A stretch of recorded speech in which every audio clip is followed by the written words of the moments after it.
Κύριε Δουζίνα, γεια σας. Καλή σας μέρα Καλημέρα, και καλή εβδομάδα.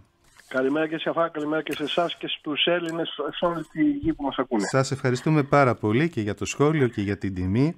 Θέλω να σας ρωτήσω πόσο η πανδημία, το βλέπουμε βέβαια, ίσως το ερώτημα είναι και ρητορικό, πόσο η πανδημία έχει αλλάξει την ποιότητα της ζωής μας, έχει αλλάξει τις συμπεριφορές μας και εδώ στην Ελλάδα αλλά και γενικότερα. Προφανώς, όπως λέτε, είπατε, είναι ρητορικό το ερώτημα, γιατί οι αλλαγές στη συμπεριφορά μας και στην καθημερινότητά μας και στον τρόπο με τον οποίο ζούμε και λειτουργούμε και εμείς οι ίδιοι αλλά και προς τους άλλους έχουν αλλάξει ριζικά. Ριζικότητα δεν νομίζω ότι έχει συμβεί κάτι ανάλογο στην ανθρώπινη συμπεριφορά, πιθανόν για αιώνες θα έλεγε κανείς. Γιατί εδώ έχουμε ένα τεράστιο και ατομικό και κοινωνικό σοκ, μια τεράστια έκπληξη, η οποία βέβαια μας θύμισε καταρχάς τη σημασία του απρόβλεπτου, του ενδεχομενικού, του τυχαίου στην ανθρώπινη ζωή. Το οποίο το είχαμε ξεχάσει λίγο την προηγούμενη εβδομάδα και την προηγούμενη περίοδο. Αυτό είναι λοιπόν το πρώτο κατά κάποιο τρόπο μάθημα. Ξαναθυμηθήκαμε ότι είμαστε ευάλωτοι, ότι είμαστε τρωτοί, ότι το σώμα μας που είναι το στοιχείο της μεγαλύτερης τροτότητας αυτή την περίοδο είναι ακριβώς το κέντρο της προσοχής σε έναν βαθμό, αλλά ταυτόχρονα αυτή η ανθρώπινη σωματική τροτότητα μεταφέρθηκε στην κοινωνία. Και αυτά τα δύο στοιχεία, δηλαδή κάτι το αναπάντεχο, το οποίο όμως εξέθεσε και μας θύμισε την ευαλωτότητά μας ως ατόμων, ως βιολογικής ύπαρξης αλλά και ως κοινωνικής, οδήγησε και σε όλες αυτές τις μεγάλες αλλαγές της συμπεριφοράς. Κάποτε ένας φίλος μου είπε για την οικονομική κρίση, γιατί και εκεί βιώσαμε ένα σοκ, ότι οι κρίσεις γενικά κάνουν τους ανθρώπους να βγάζουν ή τον καλύτερό τους σε αυτό ή τον χειρότερό τους. Εσείς σε αυτό τι θα λέγατε? Κοιτάξτε, δείτε, αυτό είναι πολύ ενδιαφέρουσα άποψη και υπάρχει και στην ιστοριογραφία και στην κοινωνιολογία μια άποψη που έχει υποστηριχθεί με το πιο νομίζω έτσι, ολοκληρωμένο και εμπειρικά ολοκληρωμένο τρόπο από έναν ιστορικό αυστριακό, τον Βάλτερ Σάιντελ, ο οποίος έχει γράψει διάφορα βιβλία. Το βασικό βιβλίο που λέγεται «Ο Μεγάλος Εξισωτής» υποστηρίζει ότι υπάρχουν στην ανθρώπινη ιστορία 4 είδη κοσμοϊστορικών συμβάντων που έχουν οδηγήσει σε τεράστιες εξισωτικές αλλαγές. Έχουν δηλαδή μειώσει τις ανισότητες. Αυτές τα 4 είδη συμβάντων είναι οι πανδημίες, οι πόλεμοι, οι επαναστάσεις και η διάλυση των κρατών. Και χρησιμοποιεί παραδείγματα και από τις 4 αυτές τα 4 είδη ιστορικών συμβάντων για να δείξει αυτή την αλλαγή. Η μαύρη πανούκλα, ο μαύρος θάνατος μάλλον, η πανούκλα η οποία συνέβη το 1300, το 14ο αιώνα, οδήγησε στην εξάλληψη 1/3 του παγκόσμιου πληθυσμού και από αυτή την πλευρά αύξησε την τιμή της εργασίας και μείωσε ειδικά τις ανισότητες. Αυτή θα λέγαμε, ας πούμε, στο ιστορικό υφίσταται κάτι τέτοιο σήμερα, πιστεύετε? Κοιτάξτε να δείτε, εδώ τώρα ερχόμαστε πραγματικά σε μια αμφίσιμη κατάσταση, διότι αυτό που σημαίνει σήμερα είναι ότι βλέπουμε να αναπτύσσονται, να υπάρχουν 2 τάσεις αντιμετώπισης του προβλήματος που έχουμε, του βιολογικού προβλήματος. Η μία είναι να θεωρήσουμε τον άλλον άνθρωπο ως κάποιον ο οποίος είναι κίνδυνος, είναι ρίσκο, πρέπει να τον αποφεύγουμε, να προστασιοποιούμε από αυτόν.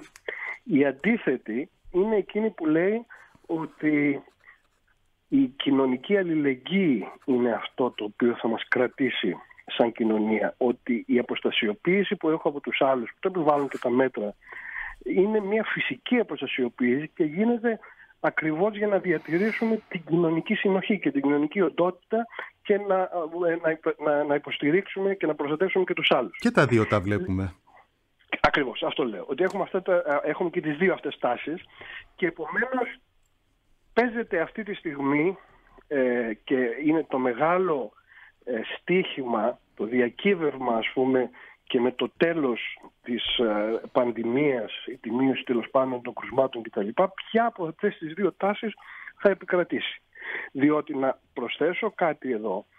Αυτό το οποίο μας έκανε η πανδημία ήταν να μας θυμίσει, να μας υπενθυμίσει, να μας ξαναφέρει πάλι στο μυαλό μας ορισμένες αξίες και ορισμένους θεσμούς, τους οποίους σε έναν βαθμό τους είχαμε ξεχάσει, τους είχαμε εγκαταλείψει την προηγούμενη περίοδο. Χαρακτηριστικά, ας πούμε, ήταν ότι αυτό το πρώτο που είπα ήταν ότι μας θύμισε την ευαλωτότητά μας, ενώ την προηγούμενη περίοδο, ότι υπάρχει όριο στην ανθρώπινη ζωή. Ενώ την προηγούμενη περίοδο είχαμε έναν ασταμάτητο, έναν βουλημικό καταναλωτισμό. Αυτό, ξέρετε κάτι, συνέβη τον Μάρτιο πολύ έντονα. Φοβάμαι τώρα ότι η ιστορία της πανδημίας μας έχει πάρει τόσο από κάτω που ούτε και αυτό πλέον μπορούμε να το σκεφτούμε, ότι είμαστε ευάλωτοι και τρωτοί. Είναι κυρίαρχος πια η κατάθλιψη και ο φόβος. Προφανώς υπάρχει αυτή η αντίδραση, μια αναμενόμενη ψυχολογική αντίδραση και προς την ευαλωτότητα, στην τροτότητα, το θάνατο, το φόβο του θανάτου, αλλά και στα μέτρα.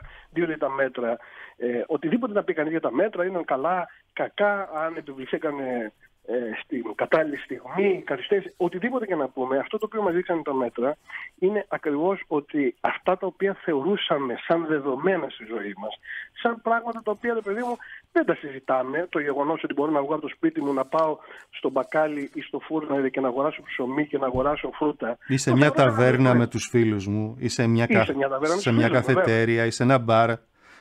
Ή το φλερτ, ή ο έρωτας, ή το σεξ. Έτσι. Το να ακουμπάς τον άλλον, βέβαια. Το φλερτ που είπατε, ο έρωτας, το σεξ. Το ακούμπισμα, το οποίο είναι απόλυτα κομμάτι της ανθρώπινης ζωής. Λοιπόν, όλα αυτά μπορούσε να... Και της μεσογειακής ψυχολογίας, το σε ακουμπώ και σου χτυπάω την πλάτη, το κάνουμε πάρα πολύ έντονα και εμείς και οι Ιταλοί. Δεν μπορούμε να διανοηθούμε μια επικοινωνία χωρίς ο ένας να ακουμπήσει. Δεν μπορούσαμε, έτσι. Χωρίς ο ένας να ακουμπήσει στον άλλον. Έχετε απολύτως δίκιο και αυτό ίσως να είναι και ένας από τους λόγους που ίσως κάποια μορφής μέτρα να μην πετυχαίνουν απολύτως εδώ. Βέβαια το να ακουμπάω, η λογική του να ακούμπες, το μη μου άπτου, ας πούμε, που λέει ο Χριστός στην Μαρία Μαγδαληνή και το οποίο τώρα έχει γίνει κατά κάποιο τρόπο, ας πούμε, μια καθολική επιταγή, είναι αντίθετο προς την ανθρώπινη ύπαρξη. Ας πούμε, και ο Χριστός γι' αυτό το λέει, γιατί εγώ είμαι Θεός, ας πούμε, και δεν μπορεί να ακουμπήσει το Θεό. Στην ανθρώπινη ύπαρξη, προφανώς σε εμάς, στους Μεσογειακούς, σε περιοχές στις οποίες η έννοια της οικογένειας και ο τρόπος που λειτουργεί η οικογένεια είναι πιο ισχυρές, είναι έντονες, αλλά αυτό υπάρχει παντού. Η κλασική, ας πούμε, ο κλασικός τρόπος με τον οποίο η λεγόμενη φιλοσοφία της φαινομενολογίας καταλαβαίνει τον άνθρωπο είναι ακριβώς μέσα από το ακούμπισμα. Με το να ακουμπήσω ένα άλλο σώμα, ένα άλλο χέρι, μια άλλη σάρκα, είναι διαφορετικό από το να ακουμπήσω το ξύλο, το σίδερο ή οποιαδήποτε άλλη είναι. Επομένως, το ακούμπισμα είναι σημαντικό και έχετε απολύτως δίκιο. Λοιπόν, αυτά τα χάσαμε ξαφνικά και καταλάβαμε ότι δεν ήταν ντε και καλά δεδομένα, ότι δεν το είχαμε αυτό που το θεωρούσαμε όχι ούτε καν δικαίωμα. Θεωρούσαμε ότι αυτό είναι, δηλαδή μου, έτσι είναι η ζωή. Έτσι γίνονται τα πράγματα. Θεωρούσαμε προφανώς, όπως είπατε, ότι υπάρχουν ανοιχτά μπαρ, ρεστοράν, ταβέρνες στα οποία πηγαίνουμε. Και ξαφνικά έπεσε ένας γενικός διακόπτης, θα λέγαμε, σε όλη την Ιφίλιο, στον πλανήτη, και όλα αυτά σταματήσανε, σε μεγαλύτερο ή μικρότερο βαθμό. Δηλαδή, τι καταλάβαμε πάλι, πέρα από αυτό που είπε, τη σωματική τροτότητα, ευαλωτότητα, τη συνέστηση του τέλους και του ορίου, ότι έχουμε όρια, ότι δεν είμαστε άνθρωποι οι οποίοι μπορούν να κάνουν τα πάντα. Είναι και η κοινωνική τροτότητα. Υπάρχει ακριβώς και αυτή η κοινωνική τροτότητα και επίσης ότι ακόμα και τα πιο βασικά της κοινωνικής συνύπαρξης δεν είναι ποτέ απολύτως δεδομένα. Ναι, τώρα αυτό θα σας διαβάσω κάτι που λέγαμε με τον ψυχίατρο τον κύριο Στέλιο Στυλιανίδη, ότι η κλινική κατάθλιψη στη χώρα αγγίζει το 13% όταν στο πικ της οικονομικής κρίσης είχε φτάσει στο 11,8% και το Μάρτιο ήταν στο 5,6%. Από το Μάρτιο δηλαδή το 5,6% έγινε 13%. Επίσης το ποσοστό αισιοδοξίας από 86% το Μάρτιο σήμερα κινείται των Ελλήνων, έτσι, σήμερα κινείται κάτω από το 40%. Και έχει βρεθεί τετραπλασιασμός ιχνοστοιχείων από ψυχοτρόπα στα λίμματα της Ψιτάλιας. Ένα σχόλιο. Ένα σχόλιο. Κοιτάξτε να δείτε, νομίζω ότι έτσι κι αλλιώς εδώ και 20 χρόνια αυτή η περίοδος το ονόμασα πριν, του βουλημικού καταναλωτισμού, του οφιλμισμού, το εγώ είμαι το κέντρο της ζωής, της γης και η δική μου ύπαρξη, η δική μου επιτυχία και η δική μου ευτυχία είναι το μόνο που έχει μεγάλη σημασία. Αυτή νομίζω η νοοτροπία, η οποία υποστηρίχθηκε και σε ένα μεγάλο βαθμό, έτσι, καλλιεργήθηκε την προηγούμενη περίοδο και αυτή τη στιγμή έχει τεράστια προβλήματα, οδηγούσε και σε μια μελαγχολία. Δηλαδή, θα λέγαμε ότι η μεταμοντέρνα περίοδος, η περίοδος δηλαδή στην οποία χαθήκανε οποιαδήποτε σταθερά είχε κανείς στη ζωή του, οι αξίες αρχίσαν να υποχωρούν, οι ανθρώπινες σχέσεις αρχίσαν και αυτές να γίνονται πιο τροτές, πιο ανασφαλείς κτλ. Είχαν μαζί τους μια μελαγχολία. Τώρα, αν αυτό προσθέτεις αυτά που είπαμε πριν, την κατανόηση του ότι δεν πρόκειται να ζήσω για πάντα, δεν είναι φτιαγμένος ο κόσμος για την πάρτι μου κατά κάποιο τρόπο. Έχει αλλάξει αυτό όμως, κύριε Δουζίνα? Ναι. Έχει αλλάξει, πιστεύετε? Εγώ στο δρόμο που βλέπω οι άνθρωποι είναι έτοιμοι να αρπαχτούν για ψιλοπίδημα. Στην οδήγηση, στα πεζοδρόμια. Έχει αλλάξει αυτό? Ναι, ή επειδή είμαστε τόσο ευάλωτοι πλέον ξεσπάμε ο ένας τον άλλον? Κοιτάξτε, δείτε, μπορεί να πει κανείς ότι υπάρχουν και τα δύο. Είμαστε σε μια πολύ πολύπλοκη κατάσταση αυτή τη στιγμή, η οποία ξεκινάει από ένα πολύ απλό γεγονός. Από το γεγονός ότι ξέρω τώρα πια ότι είναι δυνατόν αύριο να αρρωστήσω και πιθανόν να πεθάνω, ή να αρρωστήσουν οι γονείς μου, οι αγαπημένοι μου και να πεθάνουν εξαιτίας συμπεριφοράς μου. Αυτό το ξέρουμε, όλοι το ξέρουμε. Και αυτό μπορεί να οδηγεί μια μεγάλη πλειοψηφία του κόσμου, νομίζω, σε μεγάλο βαθμό να ακολουθεί τα μέτρα. Νομίζω ότι θα ήταν λάθος, τουλάχιστον και εμπειρικά όπως το βλέπουμε, να πούμε ότι υπάρχει συνολική παραβίαση και ανυπακοή στα μέτρα, αλλά μπορεί να οδηγεί και ορισμένους ανθρώπους ακριβώς το αντίθετο, το λεγόμενο road rage που είπατε, την οργή του δρόμου, την οργή της οδήγησης. Ότι κοίταξε να δεις, εγώ τραβάω τότε που τραβάω και έρθεις εσύ και μου μπαίνεις και μπροστά μου, ας πούμε, χωρίς να μου βάλεις το flash ή στρίβεις χωρίς να με προειδοποιήσεις. Υπάρχει αυτό το στοιχείο, δηλαδή η οργή και ο θυμός ακόμα και ο έντονος θυμός είναι και αυτό. Και μέσα στο σπίτι, κύριε Δουζίνα, ενδοοικογενειακή βία, έτσι.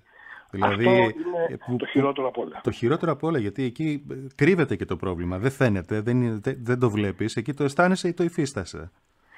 Και εκεί φαίνεται, βέβαια, εδώ το φαινόμενο, όπως λέτε εσείς, έχει χειροτερεύσει, έχει γιγαντωθεί τεράστια, αλλά βέβαια είναι ένα μόνιμο φαινόμενο της οικογενειακής βίας και κυρίως της βίας εναντίον των γυναικών και των παιδιών, αλλά των γυναικών.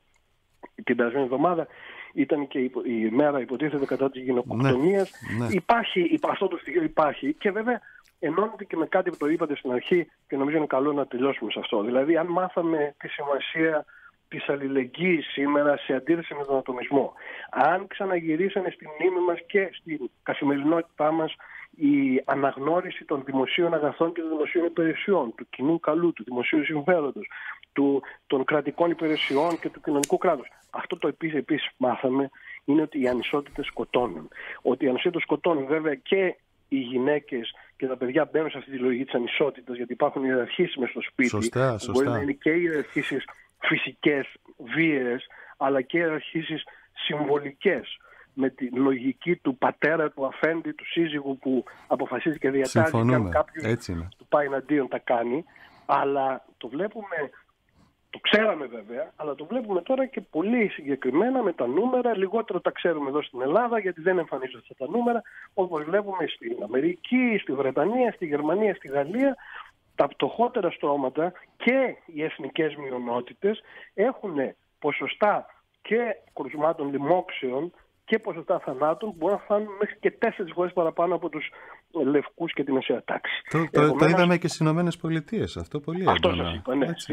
Στις Ηνωμένες Πολιτείες, εδώ στη Βρετανία που ξέρω εγώ και ζω εκεί, το είδαμε επίσης εντονότατα. Δηλαδή, καταλάβαμε κάτι, ότι το θυμηθήκαμε, το έμαθε περισσότερος κόσμος, ήταν γνωστό στους ανθρώπους που ασχολούνται με αυτά τα θέματα, ότι εάν μένεις σε ένα σπίτι με πολλούς άλλους, εάν είσαι αναγκασμένος να μπαίνεις στη συγκοινωνία κάθε μέρα να πας στη δουλειά σου. Γιατί προφανώς ο κόσμος αυτός, ο οποίος είναι ανειδίκευτος πιθανόν, ο οποίος δεν έχει αυτοκίνητο, είναι αυτός ο κόσμος ο οποίος έχει συνεχίσει να δουλεύει. Είναι αυτό που ονομάσαμε τα αναγκαία επαγγέλματα, οι essential jobs, που είναι οι οδοκαθαριστές, που είναι αυτοί που γεμίζουν τα σούπερ μάρκετ τα ράφια. Όλα αυτά τα επαγγέλματα, τα οποία βέβαια είναι κακοπληρωμένα, είναι ταπεινωμένα, δεν τους δίναμε μεγάλη σημασία. Είναι αυτά τα οποία μας κρατάνε στη ζωή. Και βέβαια αυτά τα επαγγέλματα είναι που έχουν και αυτός ο κόσμος που έχει τα περισσότερα κρούσματα και τους περισσότερους θανάτους. Μου έλεγε μια φίλη στη Βραζιλία ότι εμάς εδώ στη Βραζιλία τον ιό τον φέρανε οι πλούσιοι με τα αεροπλάνα. Αλλά αυτοί που πεθαίνουν είναι οι φτωχοί στις φαβέλες. Διότι αν είσαι μέσα σε ένα δωμάτιο 3, 4, 5, 6 ή πιθανόν 2 και 3 γενιές να ζουν σε ένα δωμάτιο ή σε 2 δωμάτια, δεν υπάρχει τρόπος να έχεις αποστασιοποίηση, δεν υπάρχει τρόπος να προστατεύεις τον άλλον. Μάθαμε λοιπόν πάρα πολλά πράγματα ή τα θυμηθήκαμε, εγώ λέω ξανά, γιατί τα είχαμε ξεχάσει. Το κατά πόσον αυτή η υπενθύμηση, αυτό το γεγονός ότι τα ξαναμάθαμε, όχι επειδή μας τα έπανε τίποτα θεωρητικοί, τίποτα αριστεροί, τίποτα βιολόγοι, αλλά επειδή μας τα έμαθε η ίδια η ζωή. Πραγματικότητα. Αν αυτές οι προσωρινές μνήμες γίνουν μόνιμες, και αυτό έχει σχέση και με το τι πολιτικές θα ακολουθούν στην περίοδο μετά την πανδημία, αυτό είναι το μεγάλο ερώτημα. Που το είπαμε πριν με ελαφρώς διαφορετικό τρόπο. Θα προχωρήσουμε στη λογική ότι ο άλλος είναι η κόλαση, το κλασικό ας πούμε του Σάρτ, ή στη λογική ότι δεν είναι δυνατόν να επιβιώσω χωρίς τη μέριμνα, την έγνοια του άλλου και τη δικιά μου για τον άλλο. Φοβάμαι και τα δύο. Αυτά πάνε χέρι-χέρι, κύριε Δουζίνα. Να είστε καλά, ευχαριστώ θερμά. Ευχαριστώ.